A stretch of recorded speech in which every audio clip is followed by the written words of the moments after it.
Ken, it depends on how Trump sees the National Security Council. Trump is a narcissist. He's a man who believes that he alone knows best for everything.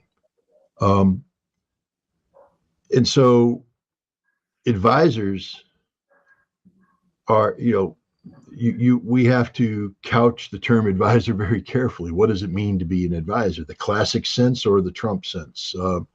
Advisors can be people who suggest to Donald Trump, who massage ideas put forward by Donald Trump. But you have to remember, you have to just consider Jake Sullivan in power, how important that position is. No, I know it's important, but how really? How important was Mike Flynn? Yeah. 22 days. How important was H.R. McMaster? John Bolton was considered a traitor by Trump while he served as the National Security Advisor. It's an important position unless the president doesn't want it to be. And then it's just another position that just sabotages and makes you inefficient. If Trump is picking Waltz because of his organizational capabilities, that would be one thing. But if he's picking Waltz to be, the incubator of ideas, that's another. If he picked Waltz to be the organizing structure around which a National Security Council can be built, then having a Douglas McGregor come in to advise on specific issues within the framework of the National Security Council would be a valuable asset. But I think Douglas McGregor as a national security advisor, Trump isn't going to listen to him. Trump's not going to listen to anybody. And especially if you're looking to Douglas McGregor to, keep Trump on the right course, do this.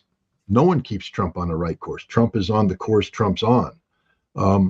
You then get to advise him when he asks your opinion. But you have to be careful how you couch your opinion, or else you alienate him because he then gets defensive and thinks you're trying to supplant him. Trump is a very difficult person conceptually to work for because he doesn't like expert opinions. But if your ideas align, Trump is also, again, from his business model, if he has trust and confidence in you, is able to let you run with something so long as you keep it within the confines has been defined by Donald Trump, what he's willing to accept. Jared Kushner, who apparently won't be part of this administration, when he was part of the last administration, put together the Abrams Accords. Now, to me, it's one of the most horrible things the United States has done from a diplomatic perspective. But from Trump, it was a fantastic victory from the perspective of Donald Trump. And Kushner did it on his own, flying solo. But not because he invented the policy, not because he pushed Trump into doing it. It's because because Donald Trump agreed that it was the right thing to do, and Kushner was able to execute it in a manner that Trump was comfortable with. That's the kind of people that Trump needs around him. Capable people who can find the proper wavelength with Donald Trump, get their minds aligned, and then be given the trust and confidence by the president to execute it. And the president doesn't have to worry about being betrayed, that you will stick to, the guidelines put forward. Is Douglas McGregor that kind of guy? I don't know him well enough. He and I have never talked. And so I've listened to him. He's a very smart man, but I don't know enough about his personality to know how he would operate in that kind of environment. Sometimes for Donald Trump, the smartest people aren't the best people. What you need are competent people who can subordinate themselves to the will of Donald Trump. And I think that's difficult for the average person to, square their head around, because we're looking for the most competent people. And with a narcissist like Donald Trump, the most competent people sometimes are the worst possible people, because it creates an inevitable conflict, a clash of ideas. And we learned from a tweet that the Israeli Defense Minister Israel Katz put on Twitter, on X. He says the main goals, first of all, he says no ceasefire in their attitude right now. They're not considering any sort of ceasefire. And the main goals of Israelis in the southern part of Lebanon is to disarming Hezbollah. When you look at these three goals that they're having in their mind right now, disarming Hezbollah, let's start with this point. Is that possible with the current situation that they're facing right now in the southern part of Lebanon? Or do they have upper hand in the southern part of Lebanon on the ground? I'm talking about. No, they don't. They don't have the upper hand. They're losing. They're failing. It's not possible. Every time they try to push further in, they get beat. They have to withdraw. They lose tanks. They lose manpower. Katz, all he did is repeat the failed policy objectives previously articulated by Netanyahu. Policy objectives that Gallant said are unrealistic. Gallant said they're unrealistic not because he was trying to posture politically, but because he was articulating fact-based reality. Katz is now trying to, posture politically to back Netanyahu up politically. Katz, eventually, sooner rather than later, Katz will have to acknowledge the same realities that Gallant had to deal with, that you're not winning in southern Lebanon, you're losing, that you're not getting 60,000 people back home, tens of thousands more are fleeing because of the ongoing, and you can't stop the Hezbollah rockets. That's the reality. Israel can't stop the Hezbollah rockets. And Hezbollah can do this all day, all night, weeks, months, years if necessary. So, Katz is just another loudmouth, failed Israeli politician. What needs to be, I guess, put up in contrast to Katz's posturing is, the question, what's going to collapse first, Hezbollah or Israel? And I don't mean Netanyahu government. I'm talking about Israel as a nation state. It's on very thin ice as we speak. Its economy is collapsing irrecoverably. Politically, you're looking at near civil war type conditions. Last week, people were talking about a coup, a potential coup. If you took the situation in Israel and erased all the Israeli names and put in Iran and briefed, anti-Iranian factions in the United States that this was the state of affairs in Iran, collapsed economy, military defeat across the board, demonstrations in the street, potential military coup, everybody be going, oh, we did it. We beat the Iranians. They're going down, because that's the reality. But no one wants to admit the reality in Israel. Israel is a fundamentally defeated state. It's a failed state. It's a failing state. And simply repeating the same failed policies of the past isn't a formula for resolving, this underlying reality. And the reality is that Israel, if things are left unchanged, Israel will collapse as a modern nation state. Some Israeli generals and people are talking about later this year, maybe the summer of 2025. Maybe it'll take longer than that. But the bottom line is Israel's finished. When you look at the history between Hezbollah and Israel, in 1982, they could reach Beirut in 7 days. In 2006, in 33 days. And right now, after 45 days, they couldn't even capture a single village in the southern part of Lebanon. When you put this picture, on the other hand, the Israeli rhetoric, which says that we destroyed the head of Hezbollah commanders, they're totally weak, we destroyed all of their ammunitions, their weapons, and it seems that these are not connected. These are not talking to each other, these two pictures. And when are we getting to that point that the Israeli society, the people who are responsible for this decision in Israel, look at the reality of the battleground in the southern part of Lebanon? Is that possible, in your opinion, with this new administration, with this new defense minister of Israel? Well, one thing I can say is that the Israeli media has been far more critical of the Israeli government and Israeli policies than their Western counterparts. In the West, we're not allowed to. If you publish word for word some of the stories that come out in Haaretz here in the West, they say, "Oh, that's anti-Semitic. You're against the Israelis. You're pro-Hamas." But wait a minute, this was published in an Israeli newspaper, mainstream Israeli newspaper. The Israelis know what's going on. The Israeli society is very tuned in. It's the West that is tuned out, that isn't seeing things right, because, as I said, our legacy mainstream media isn't about telling the truth. It's about shaping perceptions, and the perception that is shaped, especially during an election year, is that Israel is strong. Israel is a democratic country. Israel is a friend of the United States. Israel, therefore, deserves all the support the United States can muster. It'd be a different pitch if you came in and said, well, Israel is collapsing from within. There's a near civil war situation as the government seeks dictatorial martial law type powers, and the Israeli military is not invincible. It's collapsing. High desertion rates, suicides, People would say, well, why am I investing in that then? Where's the return on the investment? And so in the West, we have to continue to fool ourselves into believing that the land of milk and honey is indeed the land of milk and honey, and worthy of our continued investment, when the reality is it's not the land of milk and honey, probably never has been the land of milk and honey. And you can't speak of investment when you're simply throwing good money after bad. Yeah.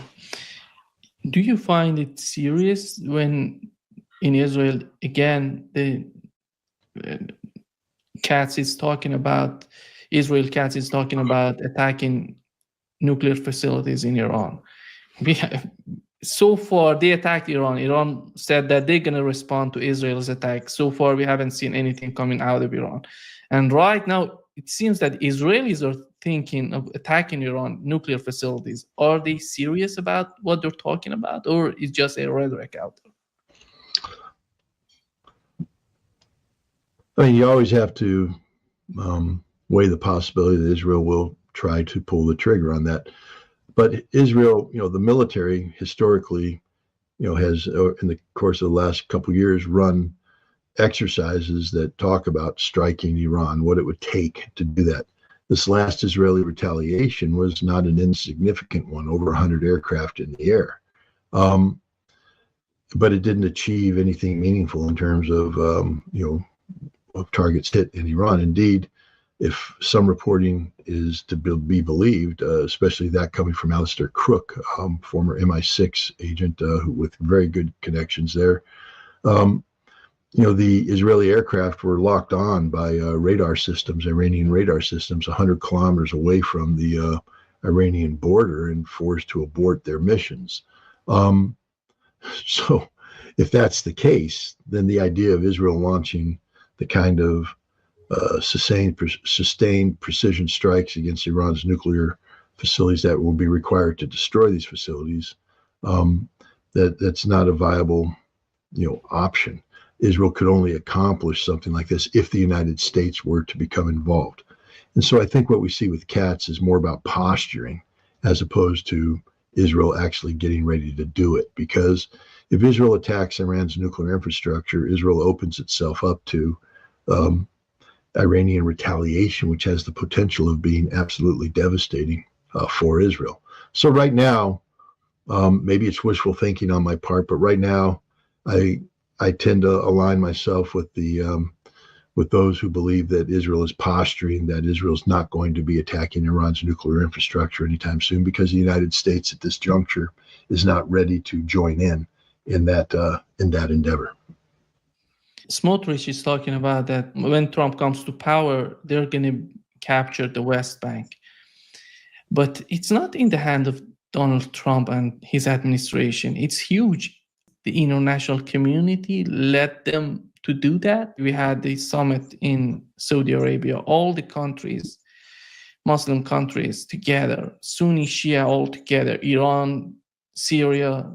How did you find the outcome of this summit? Do you think, we know that it's not perfect. They're not doing anything in terms of Turkey, Saudi Arabia, but at the end of the day, they're trying to do something politically to show, to send some sort of message maybe to Donald Trump administration.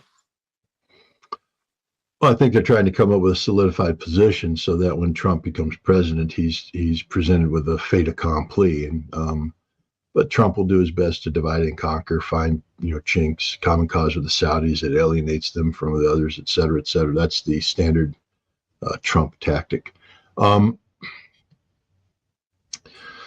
First of all, as you pointed out, taking the West Bank is not an easy endeavor. It would be a massive undertaking. And Israel right now lacks the capacity to do this. Doesn't mean they won't try, because we're talking desperation on the part of Israel. What will the world do? Sadly, nothing. I mean, we're at the point now where there's lip service paid, but what came out of this meeting in Saudi Arabia? Nothing. Did they sanction Israel? No. Did they cut off oil supplies to Israel? No. Are they threatening military intervention? No. Because the vast majority of the world doesn't care about the Palestinian people or the Palestinian cause. They're being compelled to care because of the horrific vision of images coming out of Gaza and Beirut of dead children, dead women, dead innocents on a scope and scale unimaginable. And so the world is speaking out and rejecting Israel. But it's empty resolutions, empty speech. There's nothing of substance that's been put out there. And so Israel basically has carte blanche to continue the genocidal murder of Gazans. I mean, we have the Israelis pushing people around inside Gaza to and fro willy-nilly with no disregard for their rights, for their lives. We haven't seen this kind of a human displacement, forcible human displacement, in open-air concentration camps since the Nazis pushed the Jews around the Warsaw Ghetto or liquidated other ghettos in Poland. So, and this is the scale that we're talking about. And yet the world's not doing anything except talk. So Israel, I think, feels empowered by that. But again, the reality is that Israel is collapsing, is dying. The quickest way to bring about the physical destruction of Israel would be to make a move to take the West Bank violently. Because this would lead to a confrontation that would inevitably bring about global intervention, not just for a ceasefire, but for the reversal of the West Bank settlements, compelling Israel to take them down as they did with the Gaza settlements back in 2005, I believe. And this will create a civil war in Israel. And Israel won't survive that civil war. So again, I mean, if I were advising the Netanyahu government, I would say, rather than slitting your own throat, we should be talking about how we, lock the Palestinians into the current fait accompli, the status quo, which includes legitimizing Israeli settlements in exchange for a Palestinian state.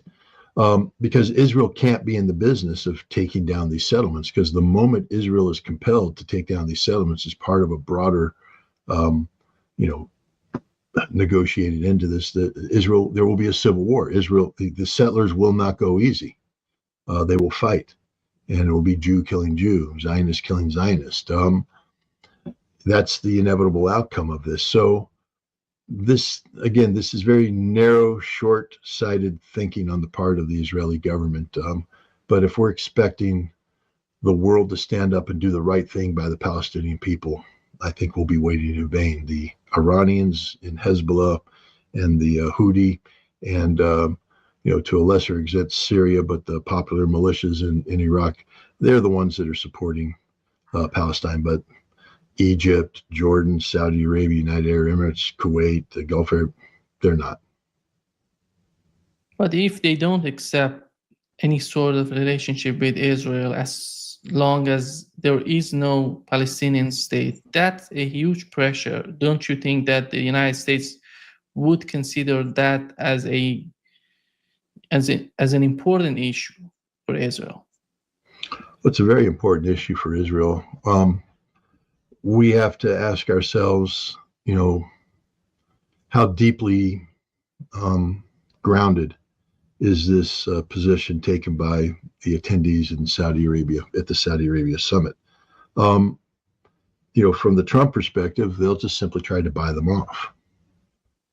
And Trump will have more credibility than genocide Joe Biden in talking with people. And I don't, I see the stance being taken by these nations as a matter of political expediency, not because of deep-seated, genuine, feelings about the Palestinian people. The Palestinian people continue to be betrayed by those who should be supporting them the most. Their neighboring Arab states, Turkey. Remember, Turkey, when it was the Ottoman Empire, had Palestine. We're talking just barely 100 years ago. So there's corporate memory there, and these are the nations that should be supporting Palestine, but they don't. And so I have to ask myself, how fiercely are they willing to fight diplomatically, economically, etc., for a Palestinian state? And I think history has shown us that the answer is not much. So I take their principled stance today with a heavy grain of salt. Whenever we talk about the policymakers in Israel, Netanyahu is the main character of the policies in Israel. As we talked about it before, you mentioned anybody that replaces Netanyahu, maybe he would not be able to change the policies of Israel. But at the end of the day, we know how important Netanyahu and his character is, how he's so smart in manipulating the policy in the United States. He has a lot of connection in Washington. He has a lot of leverage personally, which we haven't seen it from Naftali Bennett, for example, for instance. How right now we know that in Israel, after these assassinations, his popularity just is increasing. But when you learn his son is talking about that Shin Bet is trying to overthrow his father, and it's in the Times of Israel, all Guardian, they reported this. Do you think that there is something going on in Israel that we are not aware of in terms of Netanyahu's position? First of all, we have to acknowledge that Netanyahu is one of the great political survivors of all time. This is a man who, for the last 4 elections, I guess, people said it's over. Netanyahu is out, at the end of the Netanyahu era, and yet he continues to come back and make a comeback. So anybody who seeks to sell him short, do so at your own risk. He's a political survivor. But I would say he's never faced the situation that he faces today. Again, Israel is a failing state. In some cases, it's a failed state in terms of how it functions economically and societally, domestic politics. It's not a healthy state. Netanyahu in the past was believable when he said, I'm looking out for the best interest of Israel. Today, nobody believes that. Everybody knows that what's driving Netanyahu is personal political ambition, the preservation of a political legacy that's now threatened by the twin stains of corruption charges and, of course, the failure of October 7th. And if he can't reverse the current policy directions, he'll be stained by that as well. And so everything Netanyahu is doing today is about staying in power. And it makes it difficult for your average political scientist who's trained to look at, a whole host of geopolitical inputs, energy security, religion, things of that nature. And you're trying to do your analysis and say, well, what's important for Israel? What's going to drive Israel? When really you'd have to throw all that away and just say, what's important for keeping Benjamin Netanyahu politically viable? Because that's the only thing that matters in Israel today. Look at what they're doing. I mean, I don't know. Was it an Iranian hacker group that got into Gallant's phone, or was the Iranian hacker group fed this by Unit 8200? But this is where we're at today, where the Netanyahu government is benefiting from the politics of personal destruction. And that's what they're doing to Gallant, and that's what they'll do to others. That's where we're at in terms of the status of Israeli domestic politics. If you disagree with Benjamin Netanyahu, it's not that you're going to enter into a battle of ideas. They're going to go into the politics of destruction, and they'll do whatever they can to take advantage of whatever human weaknesses that you may have manifested over your life, and they're going to use that against you. Netanyahu has to understand that that sword cuts both ways, and I don't think Bibi has been a saint in his lifetime. So we're getting into a very ugly period in the self-destruction of Israel, where literally Israel is deleting itself. Because if you start to take down all the leaders and expose them, as imperfect humans, who's going to lead? So Netanyahu, normally politicians, unless you just do something totally egregious, politicians tend to say, let the personal life be the personal life. We're going to focus on the professional life, etc. Just don't go have affairs and get some girl pregnant while your wife has cancer or something like that. I think that's what John Edwards did, and it's not a good look. So he got called out on it. But Bill Clinton was sleeping around like a madman when he ran for president, but people avoided talking about that because they didn't want the spotlight turned on them and their imperfections. But I think Israel right now, the gloves are coming off. It's going to get really, really ugly, and this is just going to hasten the political decline of Israel. To what extent would the Trump administration help Israel in the southern part of Lebanon, if we accept that these people are totally in line with Israeli, they want to help Israel?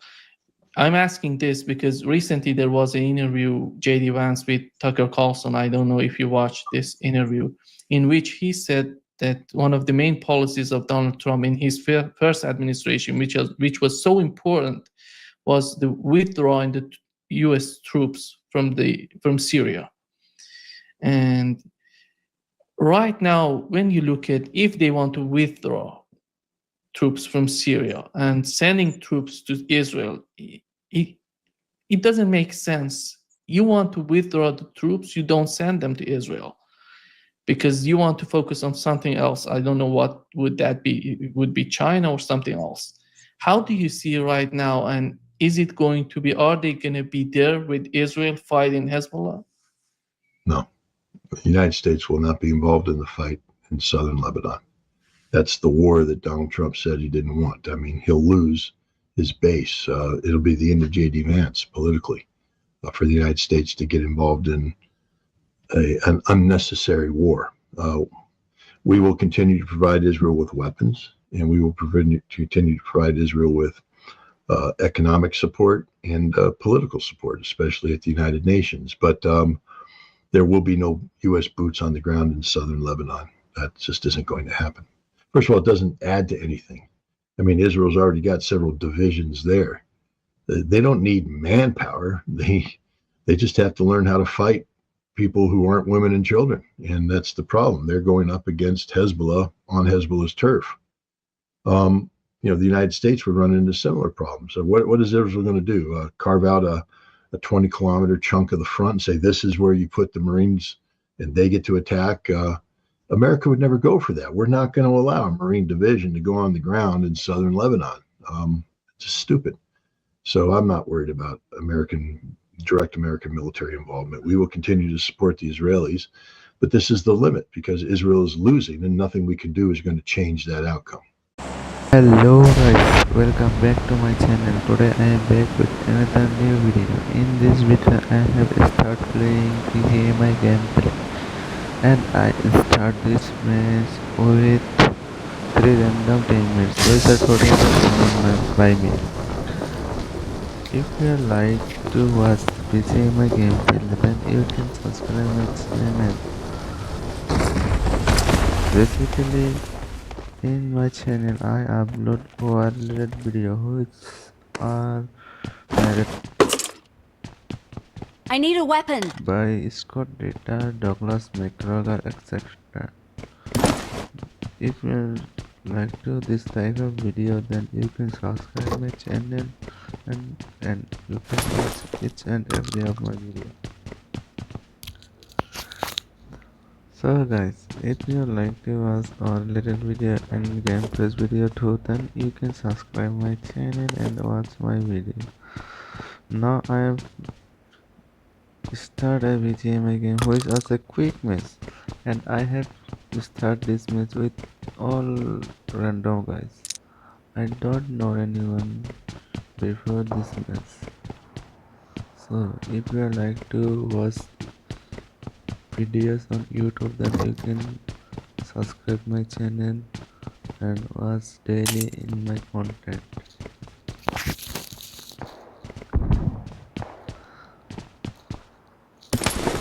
I don't get any gun still. I am continuously searching for gun, but I don't know where these guns are because I don't get any of this. After searching one apartment, I am back to another apartment and I got here 2 gun with a shotgun. I have to search another type of shotguns. Now I got a gun. Now I'm going to hide. Because without fight this game is useless. Guys, if you like to watch this type of video, definitely this channel best for you. Because in this channel I already uploaded 2 minutes video like this style, which are described by Scott Ritter and Douglas McGregor. Now I am going to near up my teammates because they are having enemy. My teammate has finishing someone. They finished. I have come this side, but I don't know where enemies are.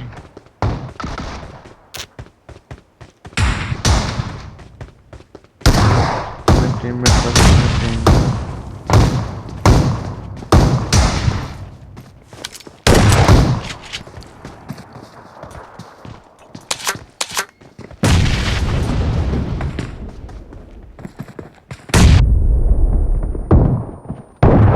Help! Someone knock out me. I think he will finish me.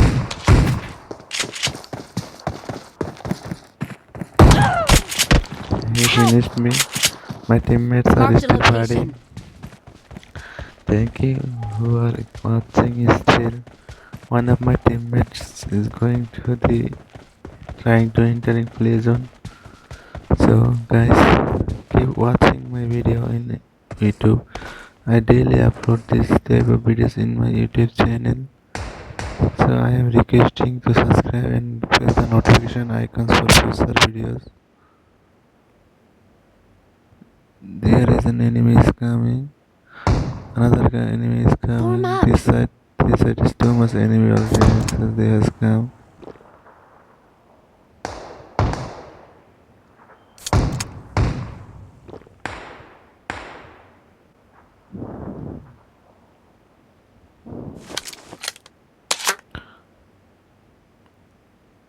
side has enemies. Too much enemies come on this side and getting to the another guy has finished by someone.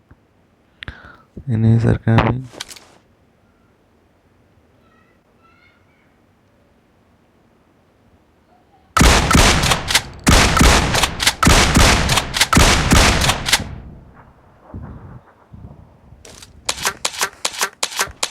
Because this is shotgun, that's why they don't kill. Thank you for watching. Until then, I'll be back with another video next Marked a time. Bye for location. now.